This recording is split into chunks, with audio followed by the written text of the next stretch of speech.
മുല്ലപ്പെരിയാർ വിഷയത്തിൽ ഉറക്കം നടക്കുന്ന സർക്കാരുകളുടെ അനാസ്ഥയിൽ പ്രതിഷേധിച്ച് കേരള ജനപക്ഷം ട്രസ്റ്റ് പാലായുടെ ആഭിമുഖ്യത്തിൽ ഏകദിന സെമിനാർ സംഘടിപ്പിച്ചു.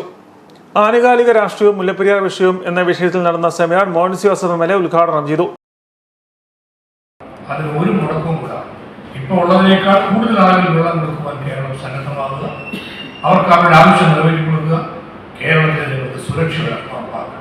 അപ്പോൾ രണ്ട് സംസ്ഥാനങ്ങളുടെ ആവശ്യം നിറവേറ്റാൻ കഴിയുന്ന വിധത്തിൽ ഈ പ്രശ്നം രമ്യമായി പരിഹരിക്കാൻ വേണ്ടിയുള്ള ഇടപെടലാണ് നമുക്കിന്ന് ആവശ്യമായിട്ടുള്ളത്.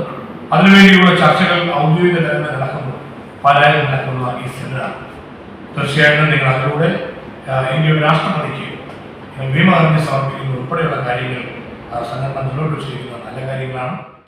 129 വർഷം പഴക്കമുള്ള ലോകത്തിലെ ഏറ്റവും പഴക്കം ചെന്ന മുല്ലപ്പെരിയാർ ഡാം പൊളിച്ചു മാറ്റി പുതിയ ഡാം ഉടൻ പണിയണമെന്ന് ആവശ്യപ്പെട്ടാണ് KJP രണ്ടാമത് ഏകദിന സെമിനാർ സംഘടിപ്പിച്ചത്. പൊതുജനങ്ങളുടെയും ജനപ്രതിനിധികളെയും ഒപ്പുശേഖരിച്ച് രാഷ്ട്രപതി ദ്രൗപദി മുർമുവിന് സമർപ്പിക്കുകയാണ് ലക്ഷ്യം. പാലാ മിൽക്ക് ബാർ ഓഡിറ്റോറിയത്തിൽ നടന്ന ചടങ്ങിൽ പുതിയ ഡാം പണിയുകയും നിലവിലുള്ള ജലനിരപ്പ് പകുതിയാക്കി കുറച്ച് ജനങ്ങളുടെ ഭീതി ഇല്ലാതാക്കണമെന്നും യോഗം ആവശ്യപ്പെട്ടു. ട്രസ്റ്റ് ചെയർമാൻ പാലാ ഹരിദാസ് അധ്യക്ഷത വഹിച്ചു. സിനിമാ താരം ദേവിക ദേവു, നോവലിസ്റ്റ് ഡോക്ടർ അരവിന്ദൻ ബാല എന്നിവരെ ആദരിച്ചു. മേരി ദേവസ്യ വലിയ മൃതാങ്കൽ, പ്രേംജിആർ, മൗലാന ബഷീർ, അഡ്വക്കേറ്റ് PM കുര്യൻ എന്നിവർ സംസാരിച്ചു.